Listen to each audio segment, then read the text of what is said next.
My husband's best friend made a bet with him. He said I would cry when they gave me divorce papers at Christmas dinner. They thought all women are easy to predict. My husband laughed. I signed the papers right away, and then I gave them a wrapped present. Their faces fell when they opened it. I wonder if she will cry when she reads the papers? His best friend laughed from the living room. They didn't see me standing in the hallway holding a tray of drinks. My feet froze, my breathing stopped for a moment, and my heart was beating really fast. Damien's voice came from the living room, sounding proud. She'll cry. Women always do. That happened 5 days before Christmas. Share your story in the comments. Hit the like button and subscribe to see what happens next. But the story didn't really start there. It started long before with lots of laughter. Damien would joke at dinner parties. You know I could leave you tomorrow, right?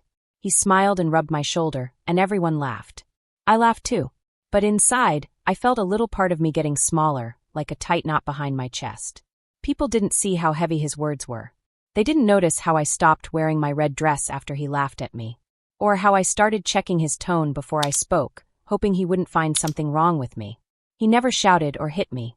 Damien was too smart for that. His words were like knives wrapped in honey. They sounded sweet, but they hurt. Don't embarrass me in front of my boss. You're lucky I'm still here. What would you do without me? He said things like this with a grin, a chuckle, or a clink of his glass. I smiled back. I had learned to smile, even when it hurt. At first, I defended him to my friends. He's just joking, I told Lila, my best friend, when she heard him being mean at a barbecue. He doesn't mean it like that. But Lila wasn't convinced. He doesn't have to mean it. You look like you're disappearing. Maybe I was disappearing. I stopped posting on social media. I stopped going to the book club. I didn't answer calls from my sister as much. My whole world started to shrink, shaped by his moods, his rules, and his feelings. He liked control. Quiet control. When my mom visited, he would loudly remind me of small mistakes, like leaving the kitchen messy. When I forgot the dry cleaning, he muttered, useless, just so I could hear. Just soft enough to be sneaky. But I convinced myself this was normal in marriage. At least he didn't cheat. At least he wasn't violent. At least. Then came the gala. We each had 2 glasses of champagne at a work party. He looked at me, his eyes glazed with alcohol, and muttered, You're just like the rest. Always wanting more, always needy. My mouth went dry. My face felt hot. I didn't ask why he said it. I rarely did anymore. When we got home, he went straight to the liquor cabinet. I followed quietly, poured him another drink, and handed it to him with a practiced smile. You know, I said softly, maybe we should sign something just in case. You always joke about leaving. Why not make it official? He laughed carelessly.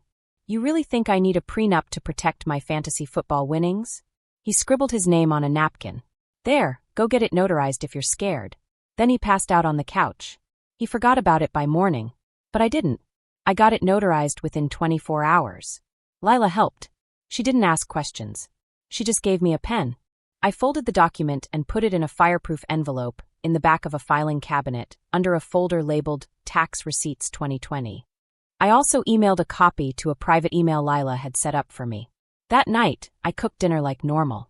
I asked Damien about his day. I laughed at his stories.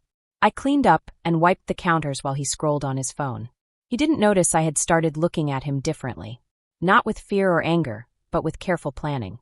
Over the next few weeks, I started keeping a journal.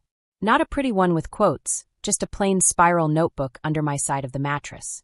I wrote down his mean words, his moods, the times he came home late smelling like perfume and tequila. I wasn't planning anything yet. But I was watching, remembering. Each small detail, every word, every little trick he used, I kept it in my notebook. It became my secret record, a way to make sense of the world I was living in. That night at a work party, he said in front of a crowd, My wife's hobby is overspending. I didn't cry. I went to the restroom, looked at myself in the mirror, and thought, he thinks I'm soft and easy to break. He was partly right. I had been soft. But now I am learning. A few months later, while folding laundry, I found a receipt in his jeans. 2 wine glasses, an expensive hotel room, and strawberries from room service. It was Valentine's Day. We had spent it apart. He said he was out of town for work. I didn't confront him. I scanned it, stored it, and wrote it down in my journal. It became a quiet habit, collecting evidence, not feelings. At dinner one night, he said, If we ever split, you'll be crawling back. You can't even fix the Wi-Fi without me. I nodded, poured wine, and said, "That's true." But I didn't believe it. There's a certain kind of silence that grows in homes like ours. It's not peaceful. It's tight like a thread about to snap. Every room echoed with things we didn't say. Every smile I wore made me feel sick. The house felt heavy, like a cloud pressing down. Then one night I had a nightmare. His voice was in my dreams saying, "You'll have nothing." I woke up sweating, heart pounding. Something whispered inside me. That's not true anymore. I had the document. I had time. That night I stopped pretending. From then on, I wasn't his wife. I was his shadow. Polite, calm, watching, planning. One day he would try the same old power tricks. And I would be ready. I was careful about every word I said, every move I made. I acted normal, polite, kind, smiling when I needed to. But I was not afraid anymore. I had a plan. I went to Lila's office, the fluorescent light buzzing above. She looked at the document I gave her, the one Damien signed without thinking. "Did he do this willingly?" she asked. I nodded. Lila read it carefully. Then she looked up with admiration. "It's elegant. He gave you the knife. You just decide when to use it." I said, "I don't want revenge. I just want to feel safe." "You will," she said. "But let's make it stronger. Make sure it works if he tries to fight it." And we did. She added details so he couldn't twist it, protections for me, financial rules, proof that he signed it on his own. He had written it himself. No force, no pressure, just a dumb moment that became permanent. Lila gave me a flash drive and a printed copy. "Keep a copy too, just in case," she said. That night I came home. Damien was watching football, laughing at the TV.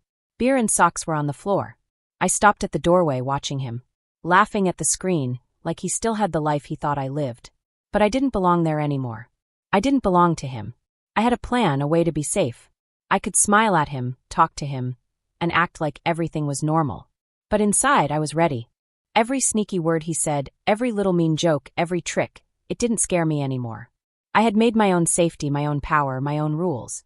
From that night on, I lived like a secret warrior. I still cooked, I still smiled, I still listened. But inside I was growing stronger, smarter, braver. Every day I watched, learned, and waited. He didn't know it, but the power in our house had quietly shifted. I wasn't afraid anymore. I had made sure he couldn't take it from me. And one day, if I needed to, I would show him that all his tricks and jokes and mean words didn't work anymore. I was ready. "Dinner's almost ready," I said. He just grunted. That was all. No smile, no thanks, just a grumble. That little grunt was the start of my act. My act of pretending to be the perfect wife he wanted. I could do it better than I ever thought I could. I became the wife he bragged about to everyone, polite, happy, and calm. I laughed when he teased me about my spending habits in front of friends. I kissed him on the cheek and smiled when he boasted about his promotion at the work party. Even though I knew he didn't really earn it, his boss had just wanted him gone from his old department. I stopped arguing when he was cruel. I praised the things he liked, his wine, the fancy restaurants, even his new aftershave. Though honestly, it didn't smell anything like the one he wore when we first met. He thought I was softening, becoming weaker. But really, I was getting stronger, like a hidden flame burning quietly inside me. Damien began to relax again, thinking the fire in me had gone out. And just like he expected, he started to act bolder. He became careless, selfish, and entitled. He started coming home late without giving any explanation. Sometimes he left his phone face up on the counter. Messages would pop up from numbers with no names. One day I saw a message from me. It said, "Tonight, same hotel." He went to the gym 10 minutes later. I didn't panic. I calmly opened our shared laptop, copied his phone messages to my cloud folder, and emailed screenshots to a secret email Lila had made for me. I didn't cry. I didn't even blink. I just went to the kitchen and made lasagna, his favorite. When he came home, he had a hot meal and a warm smile waiting for him. It was the best he had eaten all week. A few weeks later, at a barbecue, his best friend Ethan cornered him near the grill. Beer sloshed in his hand as he waved it around, talking fast. "She'll fall apart if you leave her," Ethan warned. Damien laughed. "Too dependent." "You've got it made," he said, thinking it was funny. I was standing a few feet away, carefully arranging a fruit tray. I made a perfect spiral with the strawberries, one red slice at a time. Damien came over and wrapped his arm around my waist.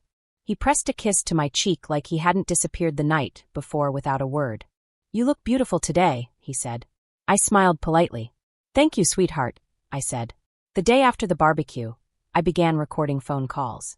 Only the ones that mattered. Quiet conversations when he let something slip, laughed too hard at things no good husband should laugh at.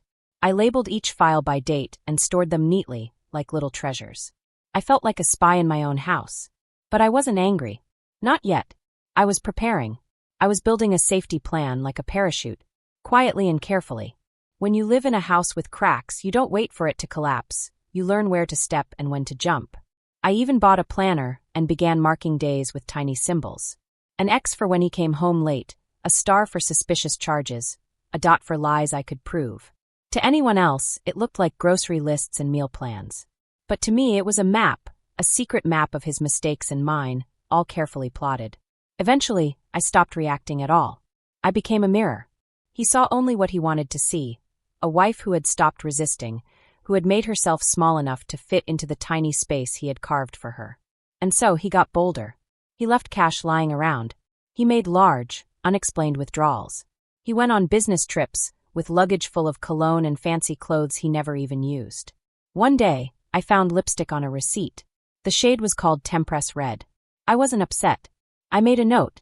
The final proof came 2 weeks before Christmas. Damien had a few drinks and fell asleep on the couch, his phone unlocked. A message thread lit up on the screen. She doesn't suspect a thing. I'll file on Christmas. Want front row seats? Along with the words was a laughing emoji and a picture of a woman crying into a tissue. I didn't flinch. My fingers didn't shake. My stomach didn't hurt. I read the message twice, screenshot it, and emailed it away. Then I deleted it from his conversation entirely. That night, lying beside him, I stared at the ceiling and thought about candles, cranberries, and carved turkey. Christmas. He thought he had a trick up his sleeve. He thought I would break. But I had already chosen my date, my witnesses, my plan. He wasn't the only one with a performance prepared. I had mine, and I had been rehearsing silently, carefully for weeks. The Christmas table gleamed like something out of a magazine. Everything was perfect, bright, and cheerful. Candles flickered in glass holders. The roast turkey shone under the lights. Damien looked proud and satisfied, wearing the sweater I had bought him last year. Maroon with little reindeer stitched across the chest. The irony wasn't lost on me. My sister Clara passed around her famous spiced wine, cheeks flushed from heat and alcohol. Damien's parents chatted happily about their retirement plans. Everyone looked content and unaware of the silent battle happening right in front of them. I moved among them like a trained hostess, refilling glasses, smiling politely with my teeth, but not my eyes. Beneath my dress, my legs trembled, not from fear but from anticipation. My heartbeat was steady. Tonight was the night. Damien caught my eye once while slicing the turkey and winked. Overconfident. Self-satisfied. The way he used to look when his sales pitches worked. I matched his smile with my own, calm and unreadable. Let him believe he had won. Best bird yet, his dad said, chewing with gusto. Steph's perfected the recipe, Damien added proudly, placing the platter on the table like a trophy. She's had plenty of practice. What is this? Our 7th Christmas, someone asked. 8th, I corrected gently, sitting across from him. He raised his glass. Well, here's to 8 more, he said, his voice holding a cruel little twist. Laughter rose around the table. I chuckled too, brushing an invisible crumb from my napkin. I didn't flinch. Ethan whispered something in Damien's ear. Damien nodded and stood up slowly, tapping his glass with a butter knife. All right, he said, clearing his throat. Before dessert, I have a little something for my lovely wife. I glanced at Clara. She smiled, expecting a sweet little gift, maybe a necklace or a note. Damien reached into his blazer, pulled out an envelope, and walked over with the smugness of a man who thought he was giving a grand finale. Merry Christmas, babe, he said, placing it in front of me. A quiet chuckle escaped Ethan. No one else laughed. I looked at the envelope for a moment before opening it calmly. The room hushed. My eyes scanned the first line. Petition for dissolution of marriage. Already signed. Already filed. He had even highlighted a section at the bottom like a schoolboy showing off his work. I looked up at him. His smile was wide and expectant. I smiled back softly, almost sweetly. Thank you, I said. I reached into my clutch and pulled out a sleek silver pen. I clicked it, signed the papers in one elegant stroke, dated it, capped the pen, and handed them back. Done. I could feel Clara staring at me wide-eyed. Damien blinked, caught off guard. That's it? He asked, trying to sound casual. That's it, I echoed, sliding the envelope back toward him. Then I reached under the table and lifted a gold-wrapped box, placing it right between his plate and his ego. "What's this?" he asked. "Your real gift," I said. He hesitated, then tore at the wrapping, revealing a leather folder. The moment he read the first line, the color drained from his face. His lips moved silently, reading and rereading. Inside was the prenup he had signed nearly a year ago. Updated, reinforced, and filed. Every asset, every clause, all of it, legally mine. Ethan's mouth opened slightly. "Holy, you okay, man?" he asked. Damien didn't respond. His eyes were glued to the document. The same eyes that once scanned spreadsheets and contracts for mistakes missed the biggest one of all, his own life. Then I reached into my purse one last time. One final, small envelope. I placed it carefully on the table. Everyone leaned in, curious. Damien's eyes flickered between me and the papers, confusion and panic rising in them. But I just smiled calmly, the fire inside me finally visible. Tonight I had won, not with anger, not with tears, but with patience, planning, and quiet strength. He looked at it like it might explode at any second. He opened it slowly, his eyebrows pulled together like he was trying to think fast. Inside was a picture from an ultrasound, a small black and white image showing the tiny baby inside me. Damien looked at it, then at me. "I'm having a baby," I said softly, my voice shaking a little but still clear. "Even 8 weeks today." For a moment, a tiny smile appeared on his face, almost like it had happened without him thinking about it. But then his brain caught up to his ego. He remembered everything he thought he had control over: money, the house, the prenup, and the smile quickly disappeared. The room felt heavier, like a big stone was pressing down on everyone at the table. "You planned this," he said finally, barely above a whisper. I met his eyes and stayed calm. "No, Damien," I said. "I didn't plan this. I prepared." The room was so quiet it felt thick, like you could almost touch it. I took a slow sip of my wine. It tasted sweet, with a hint of cinnamon that stuck to my lips. Damien's mother moved her chair back a little, her face pale. Clara, sitting quietly beside me, reached under the table and held my hand gently.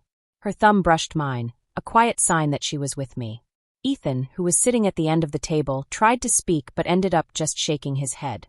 Damien stared at the prenup in front of him, like it was some kind of scary magic paper he couldn't change. He couldn't. I stood up slowly and began clearing the dessert plates that hadn't been filled yet. My hands didn't shake. My breathing stayed steady. "Apple pie or pecan?" I asked the table. No one answered. Damien sat frozen, surrounded by the pieces of his pride that were scattered like broken toys. And me? I wasn't broken.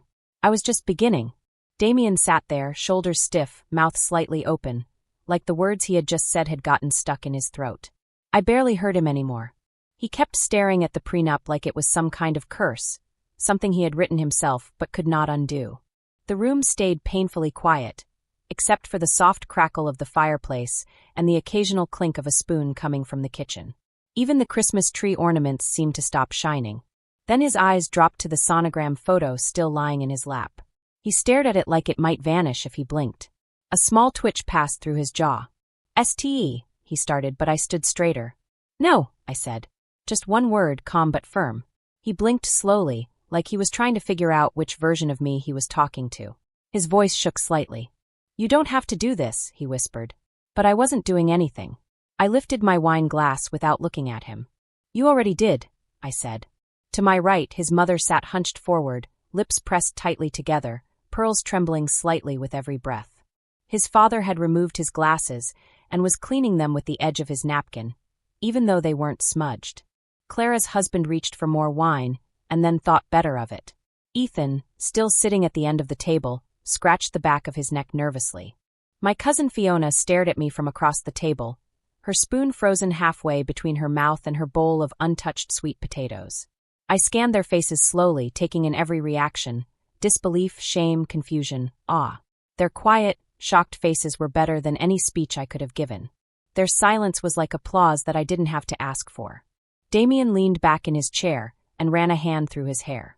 I had seen him do this before, when he lost control during arguments with his boss, or when a plan didn't go his way, and there was no one left to blame. He looked around like someone might save him. "I didn't think you'd beg," I said quietly, my voice steady. My hands didn't shake. "You thought I'd fall apart. You were half right. I was until today." He swallowed loudly. That was the first time I saw fear slip in. Not the loud, dramatic kind, but a small flicker in a man who had always acted like consequences didn't matter. Damien opened his mouth again, but his phone buzzed on the table. He glanced at it, then another buzz, and then a third. He picked it up slowly. It was an email from Lila. The subject line read, "Prenup confirmed, legally binding." I watched his face twist in slow, quiet horror as he read it. Each sentence seemed to take a layer of confidence off his face. His thumb scrolled quickly. His lips parted. His skin went pale. At the bottom, Lila had signed it, fancy and official, even attaching backup copies with timestamps. "Tell her it doesn't count," he muttered, gripping the phone like it might burn him. Another buzz came, this time from his father's email. The subject line read, "Forwarded signed prenup documents." FYI. The man he once called a dinosaur had just received proof that Damien had handed everything over on a silver platter. Damien lowered the phone as if it had hurt him. I turned to Clara, who had been quietly watching everything unfold. "I could go for something sweet now," I said softly, my voice almost cheerful. "Which one?" she asked, recovering quickly. "Apple with whipped cream, please," I said. As she began slicing into the pie, I moved to the buffet counter and got a clean plate. Damien's eyes followed me, still wide, still trying to catch up. I returned to the table and sat beside my sister, placing the pie gently in front of me. I turned to him one last time. "I'll have the locks changed tomorrow," I said simply. He looked like he had been struck. I picked up my fork, took a bite of pie, and smiled. Not to make him angry or upset, but because the cinnamon was warm, the crust buttery, and the taste reminded me of something I had forgotten a long time ago. "Peace," I whispered. Damien pushed his chair back, the legs scraping the hardwood floor. "You think you've won," he said. I didn't respond. He didn't deserve a reply. He stormed out of the room, leaving the prenup, the sonogram photo, and the remains of his pride on the table. For a few seconds, no one spoke. Then Clara exhaled sharply beside me. "I always hated that sweater," she muttered. Laughter began to flicker through the room, soft and unsure at first, then growing. Fiona laughed nervously. Even Damien's mother chuckled faintly, covering her mouth with her napkin, though she quickly looked away. I took another bite of pie and leaned into Clara. "Merry Christmas," I whispered. She rested her head briefly on my shoulder. There were no fireworks, no shouting, no overturned chairs or broken dishes. Just a quiet unraveling of power, measured in glances, papers, and a single slice of dessert. The room had shifted that night, not because I changed, but because I reclaimed what was mine. Clara stayed the night. After Damien slammed the door behind him, she just looked at me and said, "You're not waking up alone tomorrow." She didn't have to say more. We slept in the guest room. I curled on my side, one hand resting on the gentle rise of my belly. Her hand brushed mine briefly in the dark, wordless and warm. I hadn't realized how tightly I had been holding my breath for all these years until that night. When I finally exhaled, it felt like someone else's breath, someone I didn't know, leaving my body. By morning, Damien was gone. No note. No call. Just silence. I came downstairs and found the coffee pot cold, the front door locked from the inside, and his keys gone from the hook. For the first time in weeks, I made myself breakfast without having to worry about the sound of my fork clinking or the toaster popping. By 9 a.m., I had the locksmith on the phone. "Emergency or standard change?" "Standard," I said, then paused. "But make it fast." He came that afternoon. A quiet man with kind eyes. He didn't ask questions when I handed him Damien's old keys and said, "Make sure none of these work anymore." When he left, I stood in the foyer with a new key in my hand. For the first time in years, I had something that was truly mine. Not the house yet, but the feeling of certainty and safety. That evening, I moved into the master bedroom. It still smelled faintly like his cologne, expensive and cold. I opened every window, letting the December wind rush through. I stripped the sheets, bundled them into trash bags, and tossed them away. I found an old box of sandalwood candles in the closet, the ones I used to love before he complained that they gave him headaches. I lit 3 of them and watched the light dance across the walls. It felt like the room was dancing just for me.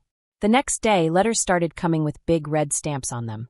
They said things like "Final notice" and "Pay now."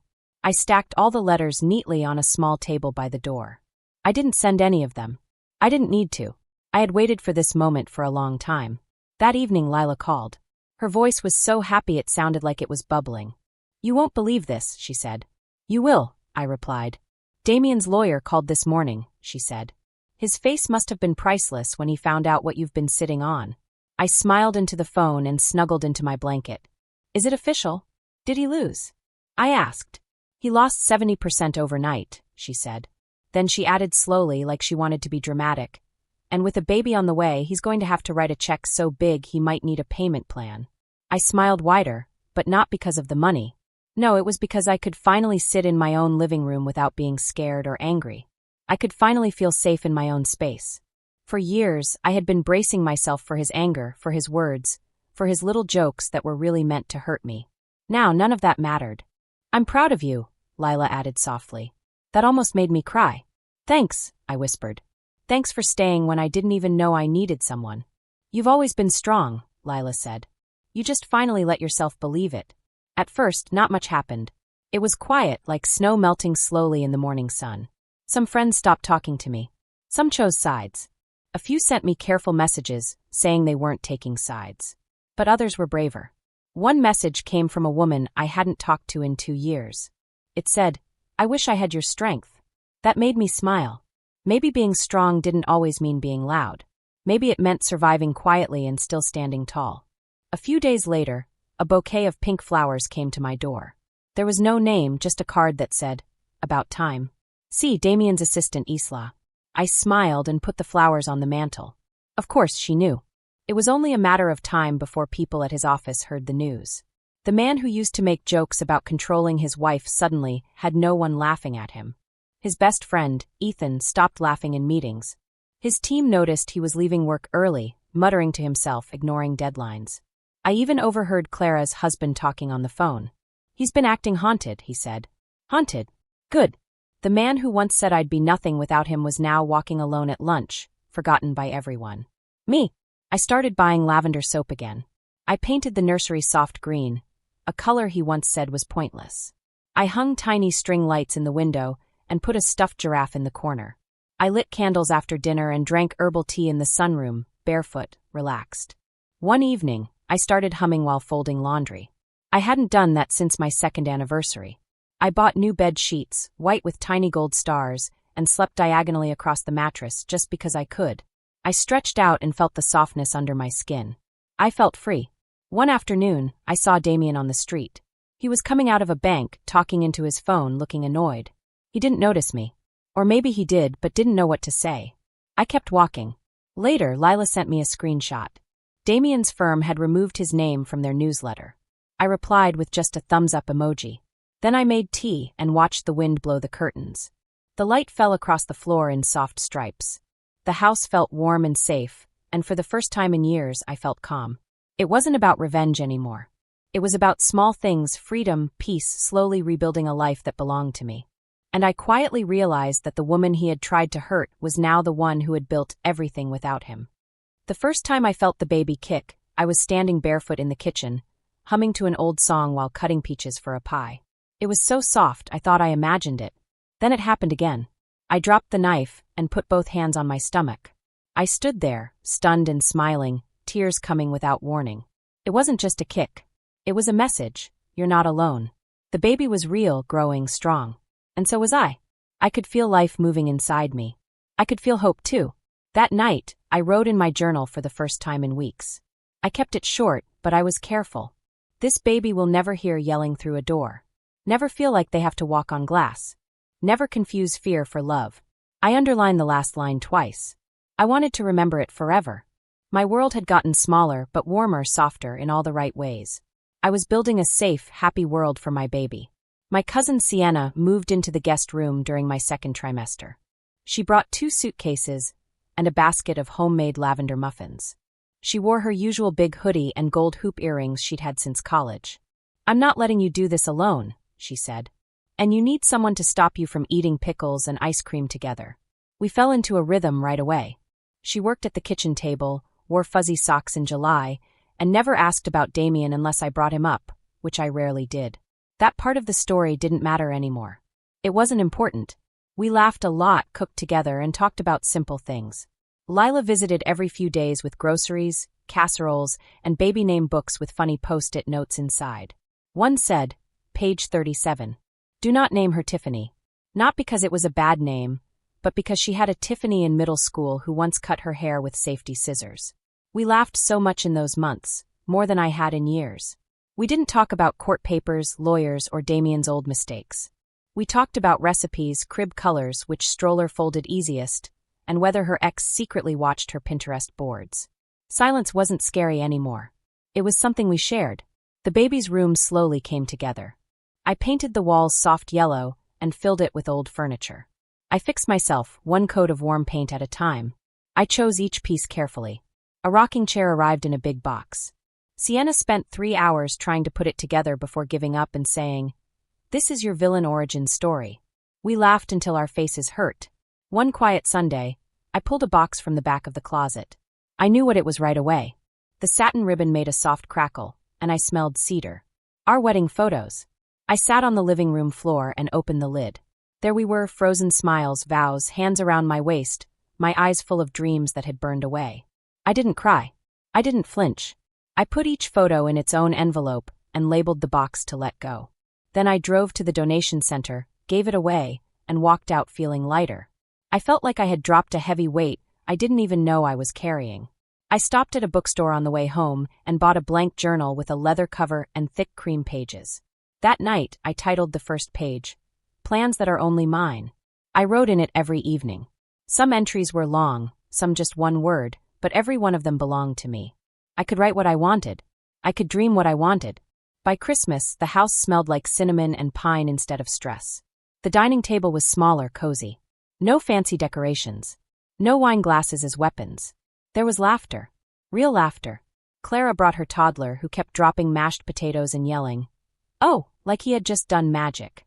My dad carved the turkey while Sienna tried, and failed, to make vegan gravy. Lila brought a date, her first in a year, and I didn't feel jealous.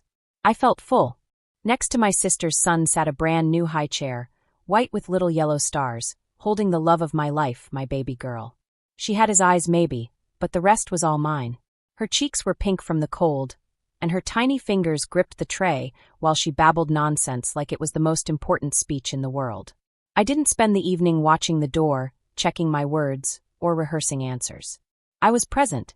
Every bite, every laugh, every story felt like a celebration. Not of survival, but of something new. I felt proud, calm, and happy. After dinner, I curled into the armchair by the fireplace with my daughter asleep on my chest, her tiny breaths warming my sweater. Everyone else had gone to the kitchen or for a walk, but I stayed holding her, surrounded by peace that used to feel impossible. I sipped my cocoa and whispered to her softly. He said, "I'd be nothing without him." She stirred slightly, curling her tiny fingers. I kissed her forehead and smiled. "Turns out," I murmured, "I'm everything without him."